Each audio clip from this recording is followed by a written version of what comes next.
택배기사 주제에 감히 우리랑 같은 테이블에 앉으려고 해? 네가 여기 왜 왔어? 박스나 나르라고.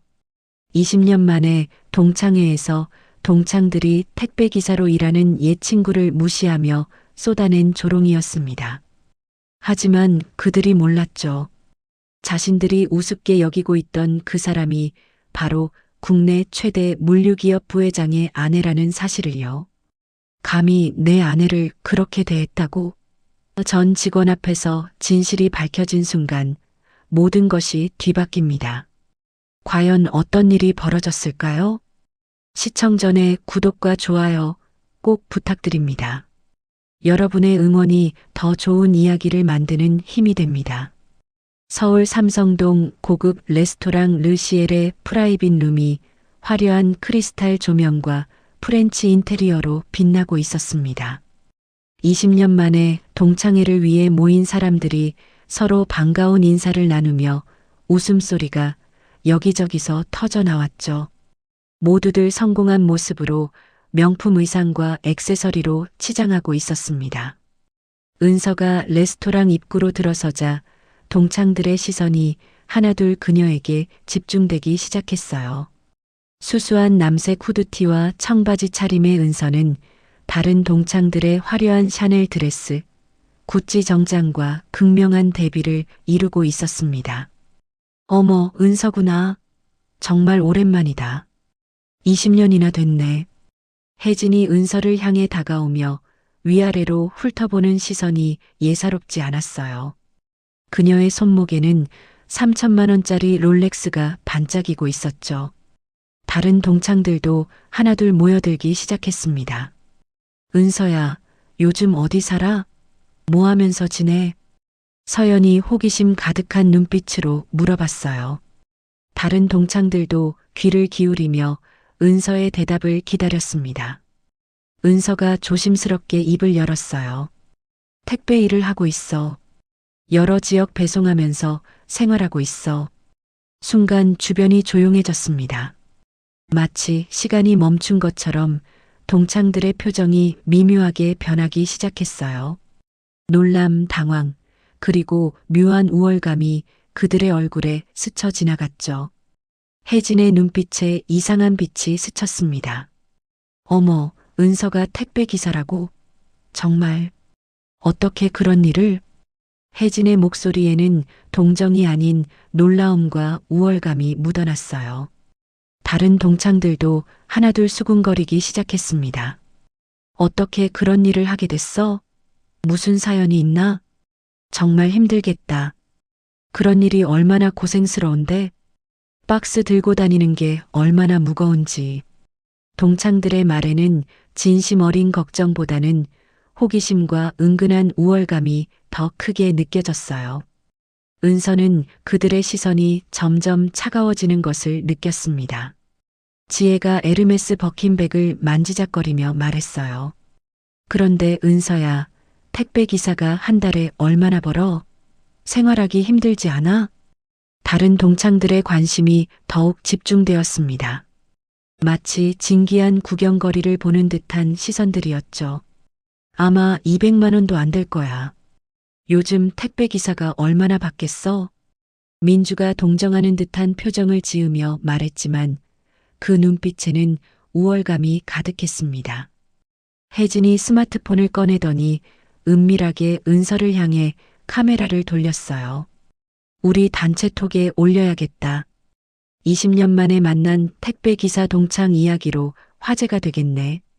은서가 그 모습을 보고 불쾌감을 드러냈지만 혜진은 아랑곳하지 않았습니다. 그런데 은서야, 여기 와서 택배 좀 날라줄래? 하, 농담이야, 농담. 혜진의 말에 주변 동창들이 키득거렸어요. 은서의 얼굴이 붉어졌지만 꾹 참고 있었습니다. 정말 어떻게 그런 일을 하게 됐는지 궁금하다. 우리는 다들 잘 살고 있는데 말이야. 또 다른 동창 수진이 끼어들었습니다. 나는 남편이 변호사거든. 로펌 대표 변호사야. 아이들도 다 해외 유학 보냈고 자랑이 시작되자 다른 동창들도 가세했어요. 우리 남편은 외과 전문이야. 강남에 병원도 운영하고 있어. 나는 부동산 사업하고 있어. 작년에만 수십억 벌었어. 은서는 조용히 그들의 자랑을 듣고 있었어요. 하지만 그들의 시선은 점점 더 차갑고 경멸적으로 변해가고 있었습니다. 그런데 은서야, 결혼은 했어? 남편은 뭐 하는 사람이야? 은서가 잠시 망설이다가 대답했습니다. 결혼했어. 남편은 회사에 다녀. 어떤 회사? 뭐 하는 회사인데? 혜진이 더욱 파고들었어요. 다른 동창들도 관심을 보였습니다. 그냥 물류회사야. 은서가 구체적으로 말하지 않자 동창들은 더욱 확신에 찬 표정을 지었어요. 아, 그냥 중소기업 직원이구나. 그럼 은서가 택배일까지 해야 하는 거네. 생활이 많이 어렵겠다. 정말 안 됐어. 우리는 집에서 놀아도 되는데. 동창들의 가짜 동정이 계속되었습니다. 혜진가 다시 한번 스마트폰을 들어 올렸어요. 이런 모습도 찍어둬야겠다. 나중에 우리끼리 볼 때 재미있을 거야. 정말 혜진아, 그러지 마. 다른 동창이 말렸지만 진심은 아니었어요. 오히려 재미있다는 듯한 표정이었죠. 괜찮아, 괜찮아. 은서도 추억이니까 좋아할 거야. 은서의 표정이 굳어졌습니다. 20년 전 학창 시절에는 이렇지 않았는데 세월이 흐르면서 사람들이 이렇게 변해버렸다는 것이 슬펐어요. 택배 기사가 한 달에 얼마나 벌어? 200만 원 정도 되나? 우리는 한 달에 몇 천만 원씩 쓰는데. 서연이 루이비통 가방을 자랑하듯 들어 보이며 말했습니다. 이 가방만 해도 800만 원인데 은서는 몇 달 일해야 살 수 있겠네. 동창들이 웃음을 터뜨렸어요. 은서는 그들의 웃음소리가 귀에 아프게 들렸습니다. 그런데 정말 신기하다. 우리 반에서 제일 공부 잘했던 은서가 택배 기사를 하다니. 민주가 고개를 저으며 말했어요. 역시 공부만 잘해서는 안 되나 봐. 인생은 다른 게 중요한 거야. 혜진이 더욱 신이 나서 말했습니다. 맞아. 우리는 다들 좋은 남편 만나서 잘 살고 있잖아. 은서만 혼자. 은서가 참고 있던 화가 치밀어 올랐어요. 하지만 여전히 친맥을 지키고 있었습니다. 택배기사 주제에 감히 우리와 같은 테이블에 앉으려고 해? 수진이 노골적으로 말했습니다. 분위기가 점점 험악해지고 있었어요. 은서는 자신을 바라보는 시선들이 점점 더 차갑고 경멸적으로 변해가는 것을 느꼈죠. 은서는 그들의 시선을 받으며 속으로 깊은 한숨을 내쉬었습니다. 과거 학창시절의 순수했던 우정은 온데간데였고 오직 사회적 지위와 경제력만이 그들 사이의 관계를 규정하고 있었죠. 그래도 은서는 열심히 살고 있잖아. 택배 일도 누군가는 해야 하는 일이고. 지혜가 위선적으로 말했지만 그 말투에도 은근한 우월감이 묻어났습니다. 맞아. 우리가 너무했나? 하지만 정말 충격이야. 은서가 이렇게 될 줄은 꿈에도 몰랐어. 은서의 마음은 복잡했습니다. 동창들의 무시와 조롱을 받으면서도 속으로는 냉소적인 웃음이 나왔어요. 그때 레스토랑 입구로 한 남성이 들어왔습니다. 단정한 네이비 슈트 차림에 명품 시계를 찬 그는 자신감 넘치는 걸음걸이로 혜진을 향해 다가왔어요. 여보, 늦어서 미안해. 미팅이 늦게 끝났어. 준영이 혜진의 볼에 가벼운 키스를 하며 사과했습니다. 혜진이 반색하며 그의 팔짱을 꼈어요. 애들아, 우리 남편 소개할게. 한진물류 이사 준영이야. 동창들의 눈빛이 반짝였습니다. 한진물류라는 이름이 주는 임팩트가 컸어요. 준영이 정중하게 인사하며 명함을 꺼내 동창들에게 하나씩 나누어 주었습니다. 한진물류 전략기획본부 이사 박준영입니다. 아내가 항상 동창들 이야기를 많이 해서 오늘 뵙게 되어 반갑습니다. 동창들이 명함을 받으며 감탄사를 연발했어요. 와, 한진물류라고? 정말 대단하네요. 이사님까지 오르시다니. 서연이 눈을 반짝이며 말했습니다. 이사님이시구나. 혜진 정말 복받았다. 한진물류면 업계 최고 기업 중 하나잖아. 지혜가 부러워하는 눈빛으로 준영을 바라봤어요. 혜진의 어깨가 으쓱해졌습니다. 그녀는 더욱 우쭐해하며 자랑을 늘어놓기 시작했죠. 우리 남편이 한 달에 1,000만 원씩 벌어와. 보너스까지 합치면 연봉이 2억 가까이 돼. 동창들의 부러워하는 시선이 혜진에게 집중되었습니다. 2억이라고? 진짜 대기업 이사님은 역시 다르네. 민주가 감탄했어요. 그리고 이 가방 봐. 5천만 원짜리야. 우리 남편이 결혼기념일 선물로 사준 거야. 혜진이 에르메스 버킨백을 들어 올리며 자랑스럽게 보여주었습니다.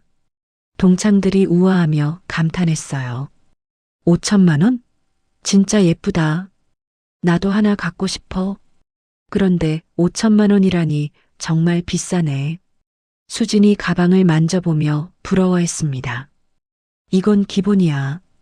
우리 남편이 명품을 좋아해서 옷장에 명품 가방들이 수십 개야. 혜진이 더욱 신이 나서 자랑했어요. 준영도 아내의 자랑에 뿌듯해하며 말했습니다.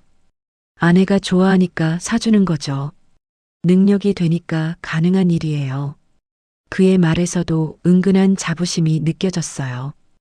혜진의 시선이 다시 은서에게 향했습니다. 그런데 은서야, 택배기사가 한 달에 얼마나 벌어? 아까 말 안 했잖아. 동창들의 시선이 일제히 은서에게 집중되었어요. 은서가 조용히 대답했습니다. 250만 원 정도 벌어. 250만 원? 그래도 생각보다 많네. 정말 힘들겠다. 혜진이 과장된 표정으로 동정을 표했어요. 하지만 그 목소리에는 우월감이 가득했습니다. 연봉이 이 가방 하나 값도 안 되는구나. 서연이 끼어들었습니다. 준영이 은서를 보더니 동정하는 듯한 표정을 지었어요. 택배 일이 얼마나 힘든지 알아요. 우리 회사 택배 기사분들도 계시거든요. 그의 말투에는 은근한 우월감이 섞여 있었어요. 그런데 택배 기사분들은 대부분 나이가 많으시던데 아직 젊은 나이에 그런 일을 하시다니 참 안타깝네요. 준영의 말에 동창들이 고개를 끄덕였습니다. 맞아. 보통 50대, 60대 되신 분들이 하시는 일인데 수진이 맞장구 쳤어요. 은서한테는 다른 선택이 없었나 봐. 남편 벌이만으로는 생활이 안 되니까. 민주가 말했습니다. 동창들이 은서를 바라보며 가짜 동정을 표현했어요. 은서 정말 고생 많다. 우리는 집에서 놀고 먹어도 되는데 우리가 뭔가 도와줘야 하나? 물론 한계는 있겠지만. 하지만 그들의 눈빛에는 진정한 걱정보다는 우월감과 호기심이 더 크게 드러나고 있었어요. 은서가 준영의 명함을 유심히 바라보았습니다. 한진물류라는 회사명이 매우 익숙했죠. 그 순간 은서의 입가에 미묘한 미소가 스쳤습니다. 혜진이 준영의 팔짱을 끼며 더욱 자랑스럽게 말했어요. 우리 남편은 회사에서도 인정받는 직원이야. 부회장님께서 직접 칭찬하실 정도야. 정말요? 부회장님께서 직접? 지혜가 놀라며 물었습니다. 그럼 우리 남편 능력이 얼마나 대단한데 승진도 계속하고 있어. 준영이 겸손한 척하며 말했어요. 아직 멀었죠. 더 열심히 해야 해요. 회사가 워낙 크고 경쟁도 치열하니까. 하지만 그의 표정에는 자부심이 가득했어요. 그런데 은서야, 남편분은 어떤 회사에 다닌다고 했지? 준영이 호기심 어린 표정으로 물어봤습니다. 그냥 물류회사야. 은서가 여전히 구체적으로 말하지 않자 준영이 더욱 우월감을 느꼈어요. 아, 중소 물류회사구나. 요즘 중소기업은 정말 힘들죠. 대기업과는 차원이 다르니까. 그의 말에 동창들이 고개를 끄덕였습니다. 맞아. 대기업과 중소기업은 복지부터 연봉까지 정말 다르지. 혜진이 다시 한번 은서를 향해 말했어요. 은서야, 정말 우리가 뭔가 도와줄 일이 있으면 언제든 말해. 동창들이 키득거렸습니다. 겉으로는 도움을 주겠다고 하지만 실제로는 은서를 더욱 초라하게 만드는 말들이었죠. 준영이 시계를 보며 말했습니다. 아, 죄송해요. 회사에서 급한 연락이 와서 잠깐 전화 받고 올게요. 그가 자리를 비우자 혜진이 더욱 신이 났습니다. 우리 남편 진짜 바빠. 이사라서 책임져야 할 일이 많거든. 서연이 부러워하며 말했어요. 정말 부럽다. 우리는 남편 덕분에 편하게 살고 있어. 은서는 조용히 그들의 대화를 듣고 있었습니다. 마음속으로는 다른 생각을 하고 있었지만 겉으로는 평온함을 유지하고 있었어요. 준영이 돌아와서 말했습니다. 역시 회사 일이네요. 이사가 되니까 더 바빠져요. 혜진이 자랑스럽게 대답했어요. 그래도 보람 있잖아. 한진물류 이사면 사회적 지위도 높고. 동창들이 모두 부러워하는 눈빛으로 준영 부부를 바라봤습니다. 은서만 조용히 미소를 짓고 있었어요. 동창회가 끝나고 은서는 택시를 타고 집으로 향했습니다. 차창 밖으로 서울의 화려한 야경이 빠르게 지나갔어요. 운전기사가 백미러로 은서를 힐끗 바라봤습니다. 기사님, 목적지가 바뀌었습니다. 한남동 나인원 한남으로 가주세요. 택시기사가 놀란 표정으로 다시 한번 백미러를 봤어요. 수수한 차림의 은서가 그런 곳에 산다는 것이 믿기지 않는 듯 했습니다. 정말로 나인원 한남으로 가시는 거예요? 거기 집값이? 네, 맞습니다. 은서가 담담하게 대답했어요. 기사는 더 이상 묻지 않고 운전에 집중했습니다. 40분 후 은서는 초고층 펜트하우스 앞에 서 있었습니다. 엘리베이터에서 내리자마자 보이는 전망이 서울 전체를 내려다볼 수 있을 정도로 웅장했어요. 현관문이 자동으로 열리자 정장 차림의 남성이 나타났습니다. 그의 얼굴에는 따뜻한 미소가 번져 있었어요. 오늘 동창회 어땠어? 많이 기다렸는데 늦었네. 민혁이 다정한 표정으로 은서를 맞이했습니다. 그의 목소리에는 진심 어린 관심과 사랑이 묻어났죠. 생각보다 별로였어? 아니, 정말 실망스러웠어. 은서가 한숨을 내쉬며 소파에 앉았습니다. 거실의 통유리창 너머로 한강이 반짝이며 흘러가고 있었어요. 민혁이 그녀 옆에 앉아 어깨를 감쌌습니다. 무슨 일이 있었는지 자세히 말해봐. 표정을 보니 좋지 않은 일이 있었나 보네. 은서가 오늘 있었던 일들을 차근차근 설명하기 시작했어요. 동창들의 차가운 시선, 혜진의 노골적인 조롱, 그리고 준영의 우월감 넘치는 태도까지 모든 것을 상세하게 말했습니다. 박스나 나르라고 했다고? 택배기사 주제에 같은 테이블에 앉느냐고도 했고. 민혁의 목소리가 점점 낮아졌어요.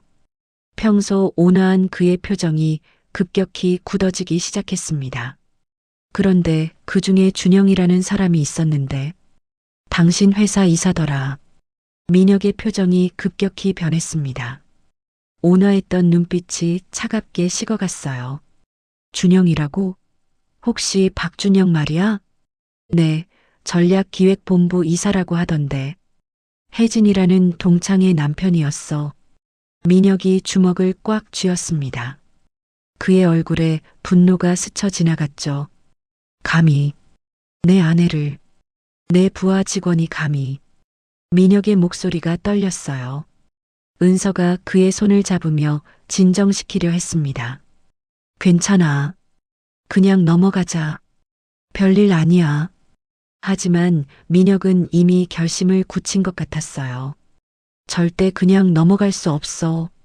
내 부하 직원이 아내를 모욕했는데 어떻게 참을 수 있겠어? 민혁이 휴대폰을 꺼내 번호를 눌렀습니다. 시계를 보니 밤 11시가 넘은 시간이었지만 그는 개의치 않았어요. 최 이사, 늦은 시간에 미안하지만 내일 아침 일찍 사무실로 와. 아주 중요한 일이 생겼어. 전화 너머로 최 이사의 놀란 목소리가 들렸습니다. 네, 부회장님. 무슨 일이 있으셨나요? 내일 아침에 자세히 설명할게. 그리고 박준영 이사에 대한 모든 자료를 준비해둬. 네, 알겠습니다. 곧 모든 게 해결될 거야. 아무도 당신을 함부로 대할 수는 없어. 은서의 눈에 복잡한 감정이 스쳤습니다. 남편의 분노가 이해되면서도 한편으로는 걱정이 되었어요. 그런데 여보, 너무 심하게 하지는 마. 그래도 직장 동료잖아. 은서의 걱정 어린 목소리에 민혁이 고개를 저었습니다. 여보, 이건 단순한 직장 문제가 아니야. 기본적인 인간 존중의 문제거든. 내가 회사를 경영하면서 가장 중요하게 생각하는 가치가 뭔지 알지? 바로 상호 존중이야. 직급이나 지위에 관계없이 모든 사람을 존중해야 한다는 것. 은서가 고개를 끄덕였습니다. 그런데 내 부하 직원이 그런 가치를 위배했어. 게다가 내 아내한테. 민혁의 목소리에 단호함이 배어 있었어요. 적당히 할게. 하지만 확실한 교훈은 줘야 해. 이런 일이 다시 일어나지 않도록. 밤이 깊어가고 있었지만 민혁의 마음속에는 이미 구체적인 계획이 세워지고 있었습니다. 아내를 모욕한 부하 직원에게 어떤 방식으로 응징할지 머릿속으로 정리하고 있었죠. 민혁이 서재로 가서 노트북을 켜고 박준영의 인사 파일을 확인하기 시작했어요. 입사 8년 차, 전략기획본부 이사, 평가는 보통 수준. 여보, 혹시 준영이라는 사람이 어떤 성격인지 알아? 은서가 조심스럽게 물어봤습니다. 글쎄, 평소에는 조용한 편이었어. 그런데 오늘 보니까 겉과 속이 다른 사람이더라. 민혁이 한숨을 내쉬었어요. 사람을 외모나 겉모습으로 판단하는 건 위험하다는 걸 새삼 느꼈어. 은서가 민혁의 손을 꽉 잡았습니다. 고마워. 내 편이 되어줘서. 당연한 거야. 난 언제나 당신 편이니까. 두 사람은 서로를 바라보며 조용한 미소를 지었습니다. 내일부터 시작될 일들이 기대되면서도 한편으로는 긴장되었어요.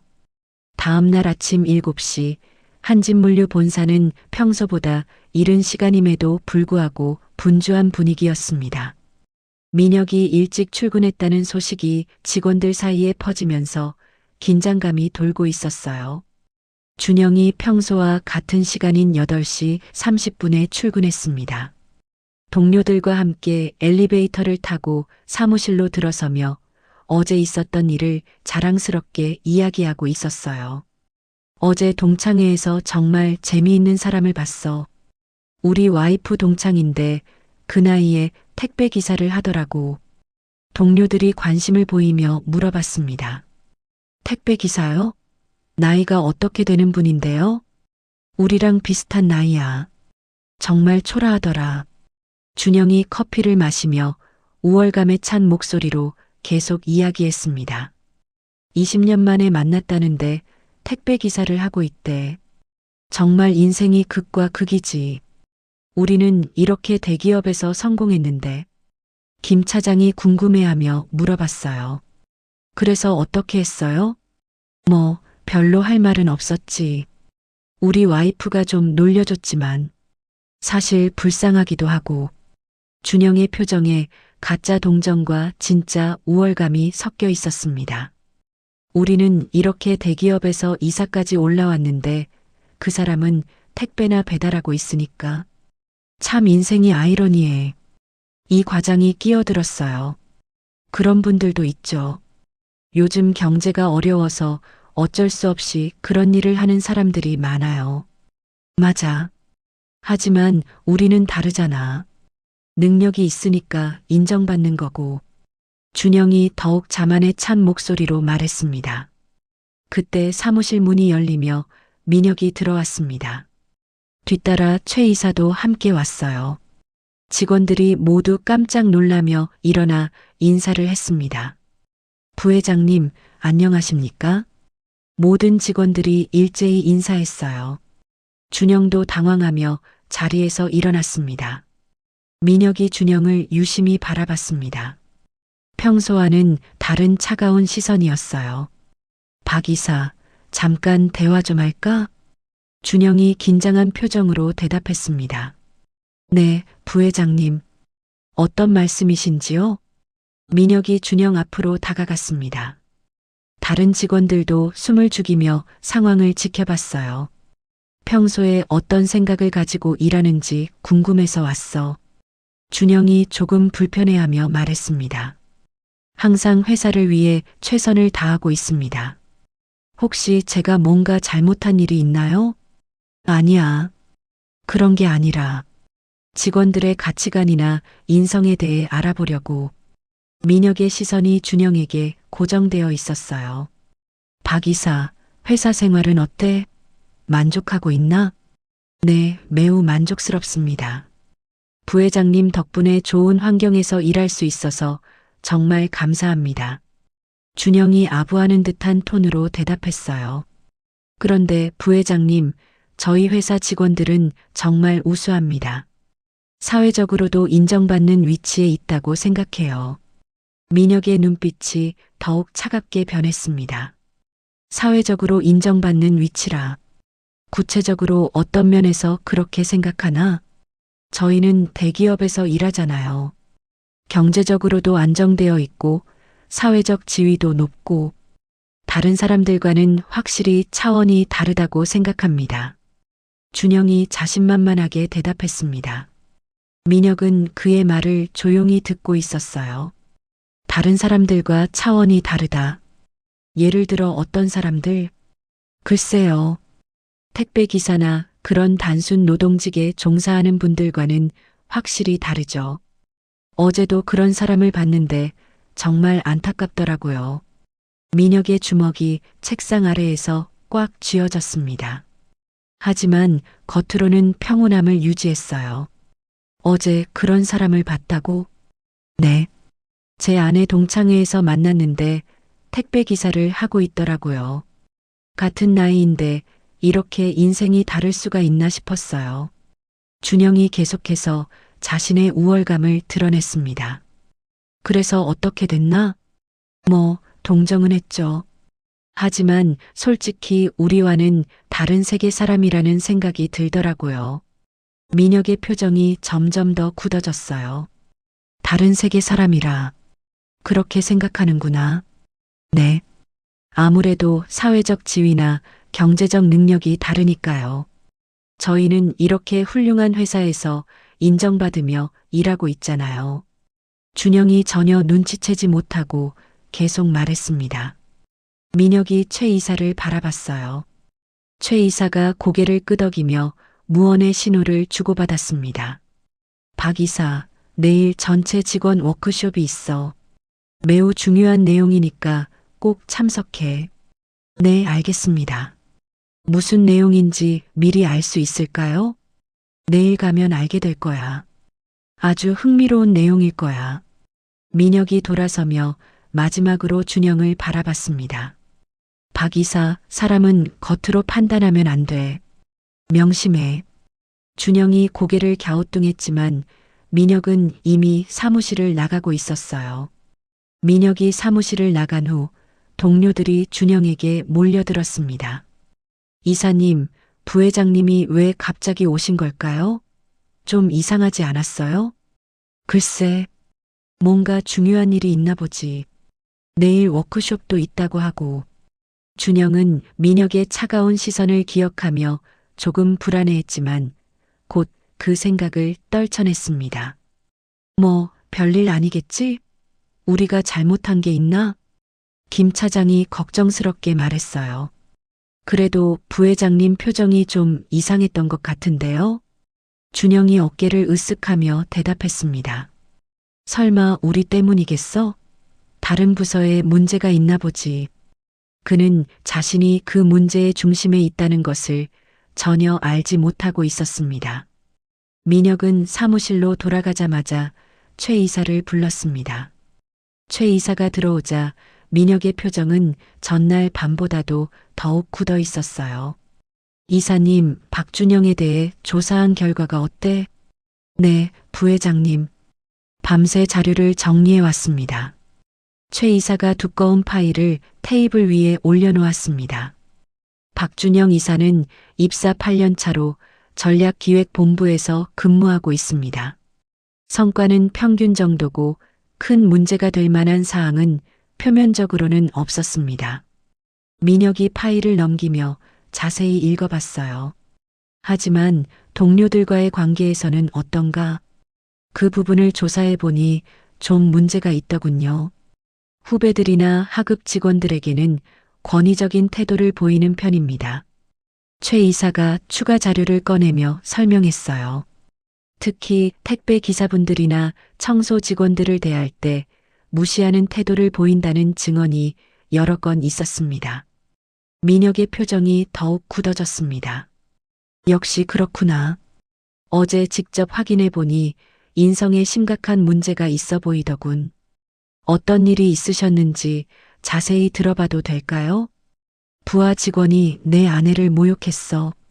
이건 절대 용서할 수 없는 일이야. 최 이사의 표정이 급격히 굳어졌습니다. 부회장 부인을 모욕했다고요? 그게 대체 어떤 상황이었습니까? 민혁이 어제 은서에게 들은 이야기를 최 이사에게 상세히 전달했어요. 최 이사가 듣는 내내 분노의 표정을 감추지 못했습니다. 박스나 나르라고 했다고요? 택배기사 주제에 감히 같은 테이블에 앉느냐고도 했고요. 그래. 그것도 다른 사람들 앞에서 공공연하게 모욕했어. 최 이사가 주먹을 쥐었습니다. 이것은 정말 용서할 수 없는 일입니다. 부회장 부인께서는 얼마나 상처받으셨을까요? 일반적인 징계로는 부족해. 이번 기회에 확실한 교훈을 줘야 해. 민혁이 의자에서 일어나 창밖을 바라봤습니다. 서울 시내가 한눈에 내려다 보이는 전망이었어요. 전 직원을 대상으로 특별 워크숍을 열겠어. 주제는 직장 내 인성과 상호 존중 문화야. 좋은 생각입니다. 언제 진행하시겠습니까? 내일 오후 3시 대강당에서 전 직원 참석으로 해. 하나도 빠짐없이 모두 참석시켜. 최 이사가 메모하며 물어봤어요. 특별한 준비 사항이 있으신가요? 부인께서 직접 참석하실 예정이야. 실제 사례를 들어 설명할 계획이거든. 최 이사가 고개를 끄덕였습니다. 알겠습니다. 모든 준비를 완벽하게 하겠습니다. 그런데 박준영에게는 미리 알려야 하지 않을까요? 아니야. 박준영에게는 절대 미리 알리지 마. 당일에 깜짝 놀라게 해야 효과가 있을 테니까. 네, 부회장님. 극비로 처리하겠습니다. 민혁이 다시 자리에 앉으며 계획을 구체화했어요. 이번 기회에 우리 회사 전체 직원들에게도 확실한 메시지를 전달해야겠어. 상대방의 직업이나 지위에 관계없이 기본적인 예의와 존중은 반드시 지켜야 한다는 것을. 최 이사가 동의했습니다. 옳은 말씀입니다. 특히 요즘 같은 세상에는 더욱 중요한 가치라고 생각합니다. 그리고 이사님, 박준영의 과거 행적도 더 자세히 조사해봐. 이런 일이 처음이 아닐 수도 있거든. 네, 즉시 조사해 보겠습니다. 민혁의 눈에 결의가 차올랐습니다. 아내가 당한 모욕을 절대 그냥 넘어갈 수 없었어요. 한편 준영은 여전히 동료들과 함께 어제 있었던 동창회 이야기를 하고 있었습니다. 부회장이 다녀간 후에도 전혀 위기감을 느끼지 못하고 있었어요. 정말 웃긴 게 그 택배기사 여자가 우리를 보는 눈빛이 이상하더라고. 뭔가 자신만만한 표정이었어. 어떻게 이상했는데요? 뭔가 우리를 무시하는 듯한 느낌. 택배기사 주제에 말이야. 동료들이 웃으며 맞장구를 쳤어요. 아마 열등감 때문에 그런 표정을 짓는 거 아닐까요? 자신과 우리를 비교하면서. 그럴 수도 있지. 어쨌든 우리랑은 완전히 다른 인생을 살고 있는 거야. 이 과장이 끼어들었어요. 그런데 이사님, 아까 부회장님이 오셨을 때 좀 이상하지 않으셨어요? 뭐가 이상했어? 평소와는 다르게 너무 진지하셨잖아요. 그리고 계속 이사님만 보시는 것 같더라고요. 준영이 조금 불안해하며 대답했습니다. 설마 나 때문이겠어? 내가 뭘 잘못했다고? 하지만 마음 한구석에는 불안감이 자리 잡기 시작했어요. 부회장의 차가운 시선이 계속 머릿속에 남아 있었습니다. 그때 김 차장이 말했어요. 그런데 내일 워크숍이 뭔 내용일까요? 갑자기 전 직원 참석이라니. 글쎄, 연례 행사 아닐까? 인성 교육 같은 거. 준영이 대수롭지 않게 말했지만 속으로는 계속 불안했습니다. 민혁은 최 이사와 함께 워크숍 준비를 위한 세부 계획을 세우고 있었어요. 발표 자료는 어떻게 준비할까요? 실제 사례 중심으로 구성해 직장 내에서 벌어질 수 있는 차별과 모욕의 사례들을 정리하되 특히 박준영의 행위를 중점적으로 다뤄. 네, 알겠습니다. 그런데 다른 직원들 앞에서 한 사람을 공개적으로 지목하는 것이 괜찮을까요? 이건 개인적인 복수가 아니야. 전체 조직의 문화를 바꾸기 위한 교육이거든. 박준영은 나쁜 사례의 본보기가 되는 거지. 최 이사가 고개를 끄덕였습니다. 그럼 부회장 부인께서는 언제쯤 오실 예정인가요? 워크숍 시작 15분 전에 도착하시도록 할게. 너무 일찍 오시면 다른 직원들이 눈치챌 수도 있으니까. 모든 준비가 착착 진행되고 있었습니다. 준영은 자신에게 곧 닥칠 운명에 대해서는 전혀 알지 못한 채 평범한 하루를 보내고 있었어요. 다음 날 아침 한진물류 전체에 공지사항이 전달되었습니다. 모든 직원들이 출근하자마자 컴퓨터 화면과 휴대폰으로 메시지를 확인했어요. 긴급 공지. 전 직원 대상 특별 워크숍 개최. 오늘 오후 3시. 직장 내 인성 교육 및 상호 존중 문화 정착. 준영이 메시지를 보며 동료에게 투덜거렸습니다. 또 이런 교육이야. 정말 시간 낭비네. 할 일도 많은데. 그냥 주기적으로 하는 교육 같은데요. 어쩔 수 없이 가야죠. 김 차장이 체념하듯 대답했어요. 그런데 부회장님이 직접 진행하신다니 특별한 이유가 있나 봐. 평소에는 외부 강사를 부르는데 준영이 고개를 갸우뚱했습니다. 어제 우리 부서에 오셨던 것과 관련이 있을까? 뭔가 문제가 있었나? 모르겠어요. 일단 참석해봐야 알겠죠. 어차피 빠질 수도 없고 다른 부서들도 비슷한 반응이었어요. 갑작스러운 전사 워크숍에 대해 궁금해하면서도 별다른 의심은 하지 않았습니다. 점심시간이 되자 민혁은 최 이사와 최종 점검을 했습니다.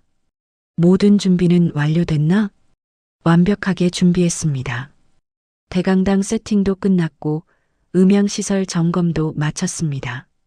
발표 자료는 실제 사례를 중심으로 구성했고 특히 직장 내에서 벌어질 수 있는 차별 행위에 대한 내용을 상세히 담았어요.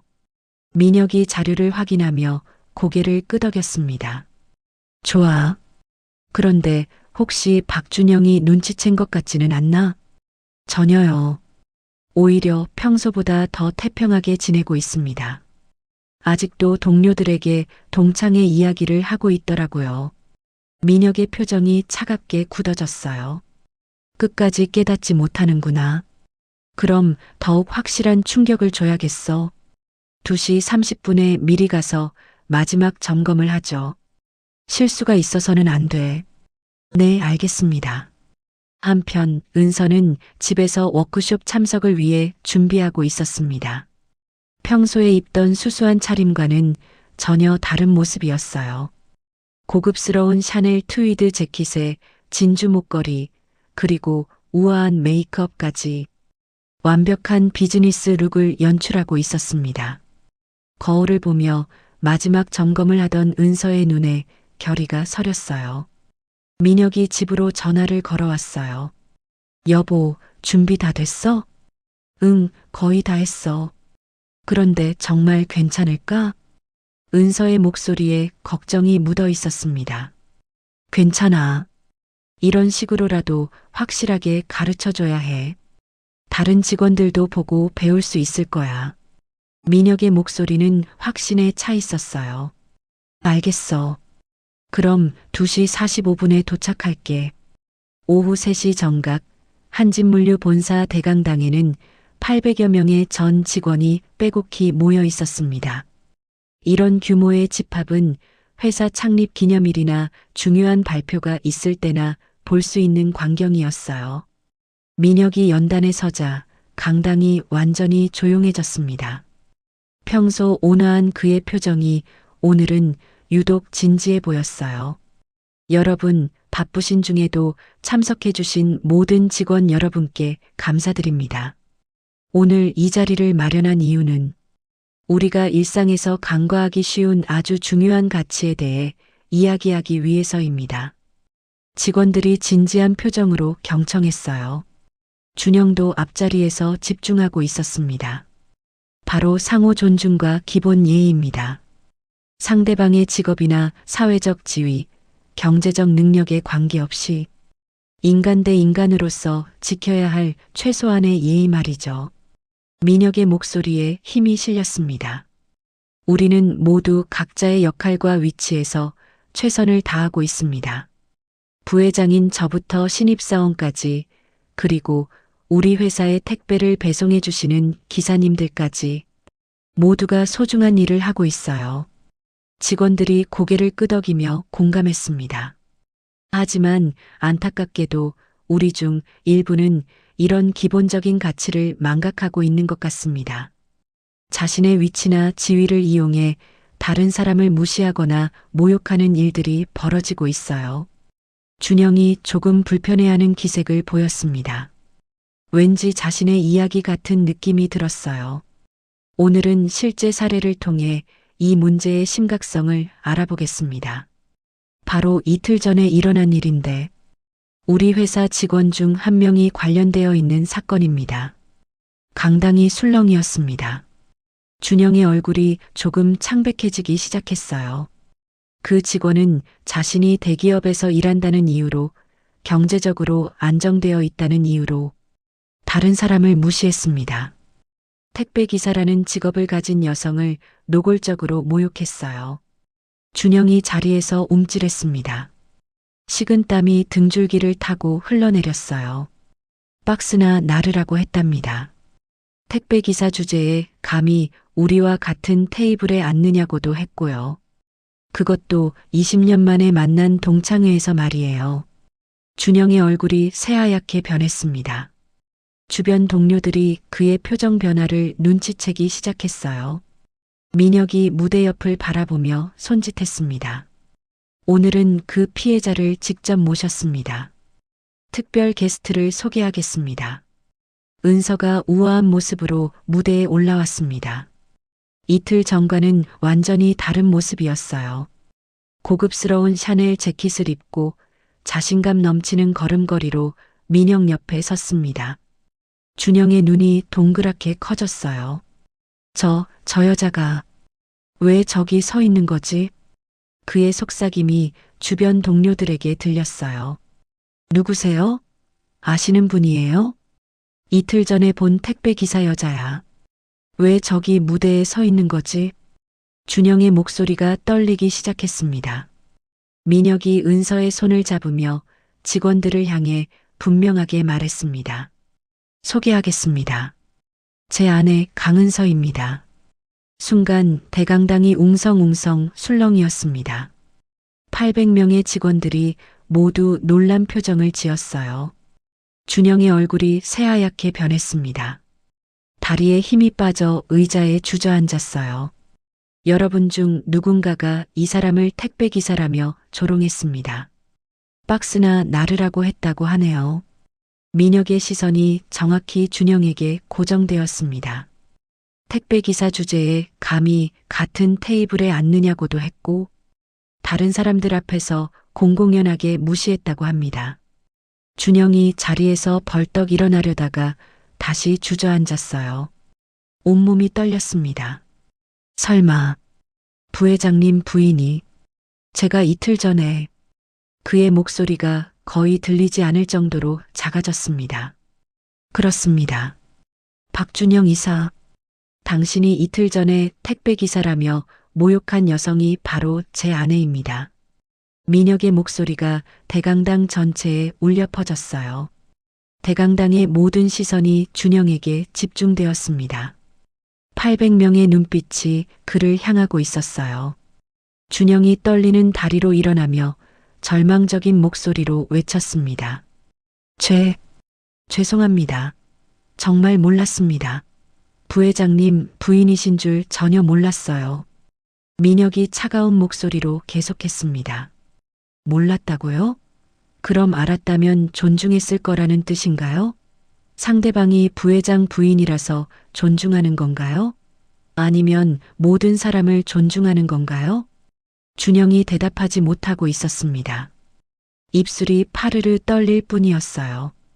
박 이사, 당신은 이틀 전에 제 아내에게 뭐라고 했습니까? 직접 말해보세요.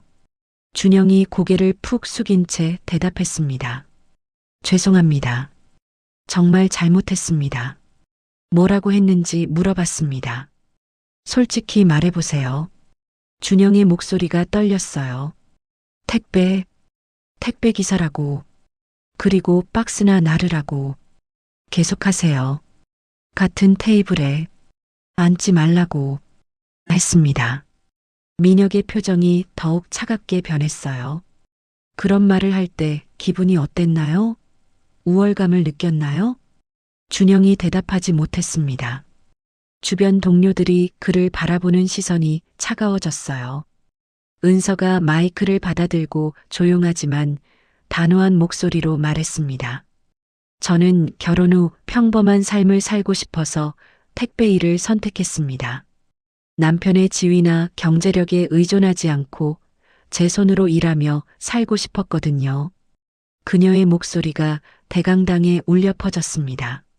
하지만 그것이 다른 사람에게 무시받아도 되는 이유가 될 수는 없습니다. 어떤 직업을 가졌든 어떤 경제적 상황에 있든 모든 사람은 존중받을 권리가 있어요. 직원들이 고개를 끄덕이며 진심으로 공감했어요. 특히 20년 만에 만난 동창회에서 그런 모욕을 당했을 때 정말 인간으로서의 존엄성을 무시당하는 기분이었습니다. 준영이 눈물을 흘리며 무릎을 꿇으려 했어요. 부회장 부인, 정말 죄송합니다. 제발 용서해 주세요. 하지만 은서는 차가운 표정으로 그를 바라봤습니다. 박준영 씨, 당신은 이틀 전까지만 해도 저를 택배기사라며 무시했잖아요. 지금은 부회장 부인이라는 걸 알게 되어서야 사과하는 건가요? 준영이 할 말을 잃었어요. 진정한 존중이란 상대방의 지위나 배경을 알기 전에도 보여주는 것입니다. 당신의 사과는 진심이 아니라 두려움에서 나온 것 같네요. 민혁이 다시 마이크를 잡았습니다. 여러분, 오늘 이 사례를 통해 우리 모두가 깨달았으면 합니다. 진정한 인격자는 상대방이 누구든지 기본적인 예의를 지키는 사람입니다. 직원들이 모두 진지하게 듣고 있었어요. 우리 회사는 이런 가치를 중요하게 생각합니다. 앞으로 이런 일이 다시는 발생하지 않기를 바랍니다. 준영은 얼굴을 들 수 없을 정도로 부끄러워하고 있었습니다. 800명의 동료들 앞에서 자신의 추악한 모습이 모두 드러난 것이었어요. 워크숍이 끝나자마자 준영은 인사팀으로 호출되었습니다. 다른 직원들의 시선을 받으며 걸어가는 길이 마치 죄인의 행진 같았어요. 인사팀장이 차가운 표정으로 그를 맞이했습니다. 박준영 이사, 앉으세요. 준영이 떨리는 다리로 의자에 앉았습니다. 인사팀장의 책상 위에는 이미 서류들이 준비되어 있었어요. 부회장 가족에 대한 모독이라는 중대한 잘못을 저질렀습니다. 회사 규정에 따라 즉시 해고 조치합니다. 서류를 건네며 인사팀장이 단호하게 말했어요. 그리고 업계 블랙리스트에도 등록됩니다. 향후 타 기업으로의 이직도 매우 어려울 것으로 예상됩니다. 준영의 얼굴이 절망으로 얼룩졌습니다. 제발, 제발 한 번만 봐주세요. 정말 몰랐어요. 부회장님 부인이신 줄 전혀 몰랐다고요. 인사팀장이 고개를 저었어요. 그게 문제입니다. 부회장 부인이 아니었다면 괜찮았다는 말씀인가요? 모든 사람을 존중하는 것이 기본 아닌가요? 준영이 할 말을 잃었습니다. 회사 정책입니다. 번복할 수 없어요. 오늘 중으로 모든 업무를 정리하고 퇴사 절차를 밟으시기 바랍니다. 준영이 절망적인 표정으로 서류를 받아들었습니다. 8년간의 직장 생활이 한순간에 끝나버린 것이었어요. 제발 다시 한 번만 기회를 주세요. 가족들이 있어요. 아이들 학비도 있고 대출금도 갚아야 하고. 준영의 목소리가 점점 작아졌습니다. 그런 것들을 생각하셨어야죠. 행동에는 책임이 따르는 법입니다. 인사팀장이 냉정하게 말했어요. 보안팀에서 개인 물품 정리를 도와드릴 겁니다. 1시간 안에 모든 걸 가져가세요. 준영이 비틀거리며 자리에서 일어났습니다. 복도를 걸어가며 만나는 동료들의 시선이 모두 차갑거나 동정적이었어요. 이사님, 정말 그런 일이. 김 차장이 조심스럽게 말을 걸었지만 준영은 고개만 숙인 채 대답할 수 없었습니다. 개인 사무용품들을 박스에 담으며 준영의 손이 떨렸어요. 책상 위에 가족 사진, 아이들이 그려준 그림, 8년간의 추억들이 한순간에 정리되고 있었습니다. 그날 저녁 준영은 집에 돌아가 혜진에게 모든 상황을 말해야 했어요. 여보, 나 회사에서 해고됐어. 혜진이 설거지하던 손을 멈추고 돌아봤습니다. 뭐라고? 해고? 왜? 준영이 이틀 전 동창회에서 있었던 일과 오늘 워크숍에서 벌어진 충격적인 진실을 모두 털어놨어요. 은서가 한진물류 부회장 부인이었어. 혜진의 얼굴이 새하얗게 변했습니다. 그럴 리가 없어. 은서가 택배기사라고 했잖아. 나도 믿을 수 없었어. 하지만 부회장님이 직접 소개했어. 800명의 직원들 앞에서. 혜진이 주저앉았습니다. 자신이 했던 행동들이 주마등처럼 스쳐 지나갔어요. 내가 부회장 부인을 그렇게 대했다고. 그날 밤 준영과 혜진은 은서가 살고 있는 펜트하우스 앞에 서 있었습니다. 두 사람 모두 초라한 모습이었어요. 은서가 현관문을 열자 그들이 동시에 무릎을 꿇었습니다. 부회장 부인, 정말 죄송합니다. 제발 용서해 주세요. 혜진이 눈물을 흘리며 간절히 빌었어요. 저희가 정말 잘못했어요. 어떻게든 용서해 주시면 평생 은혜를 잊지 않겠습니다. 은서가 차가운 표정으로 그들을 내려다봤습니다. 이틀 전까지만 해도 자신을 무시하던 그 사람들이 이제는 자신 앞에 무릎을 꿇고 있었어요. 이틀 전까지만 해도 저를 택배기사라며 무시하셨잖아요. 박스나 나르라고 하시면서 웃으셨죠. 은서의 목소리는 차갑지만 위험이 있었습니다. 지금 와서 사과한다고 해서 그 상처가 사라질까요? 20년 만에 만난 동창회에서 받은 그 모욕이 없었던 일이 될까요? 준영이 더욱 간절하게 빌었습니다. 정말 잘못했습니다. 다시는 그런 일 없을 거예요. 제발 남편분께 한 말씀만. 하지만 은서의 마음은 이미 굳어 있었어요. 행동에는 책임이 따르는 법이에요. 이틀 전 저를 대하실 때의 그 마음이 진짜 당신들의 모습이었을 거예요. 그때 민혁이 현관문 뒤에서 나타났습니다. 여보, 뭔 일이야? 이분들이 사과하러 오셨어요. 민혁이 준영 부부를 차갑게 내려다봤어요. 박 이사, 이틀 전 내 아내에게 한 말 기억나? 부회장님, 정말 죄송합니다. 제발 다시 한 번만 기회를. 준영이 절망적으로 외쳤어요. 민혁이 단호하게 말했습니다. 박 이사, 회사에는 인격을 갖춘 직원만 필요합니다. 당신 같은 사람은 우리 조직에 필요 없어요. 준영이 더욱 절망적으로 애원했어요. 부회장님, 제발. 저에게는 가족이 있습니다. 아이들도 있고, 그런 소중한 가족이 있으면서 왜 다른 사람의 인격을 모독했나요? 다른 사람도 누군가의 소중한 가족일 텐데. 민혁의 말에 준영이 할 말을 잃었어요. 혜진이 은서의 발목을 붙잡으려 했지만 은서가 한 걸음 물러났습니다. 제발요, 부회장 부인. 저도 잘못했어요. 무시한 것도 잘못이었고, 이제 와서 부회장 부인이라고 부르시는군요. 이틀 전에는 택배 기사라고 하시면서 은서의 차가운 목소리에 혜진이 더욱 절망했어요. 하지만 민혁과 은서는 이미 돌아서고 있었습니다. 2달이 지났습니다. 준영 가족의 상황은 급격히 악화되었어요. 해고로 인한 수입 중단은 가장 큰 타격이었습니다. 급여가 사라지자 생활이 순식간에 어려워졌어요. 은행에서 대출 상환 독촉 전화가 끊임없이 걸려왔습니다. 박준영 씨, 이번 달 대출 상환이 연체되었습니다. 즉시 입금해 주세요. 지금 상황이 어려워서 조금만 기다려 주세요. 연체가 계속되면 담보 처분 절차에 들어갈 수밖에 없습니다. 준영의 얼굴이 창백해졌어요. 집까지 잃을 수도 있는 상황이었습니다. 혜진은 명품 가방들을 모두 팔아야 했어요. 이틀 전까지만 해도 자랑스러워하던 명품 가방들이 중고품 가게로 향했습니다. 이거 얼마에 팔 수 있을까요? 5천만 원에 산 거라고 했는데 중고는 보통 20-30% 정도밖에 안 돼요. 1,500만 원 정도 생각하시면 될 것 같아요. 1,500만 원이요? 그것밖에 안 된다고요? 명품은 원래 그래요.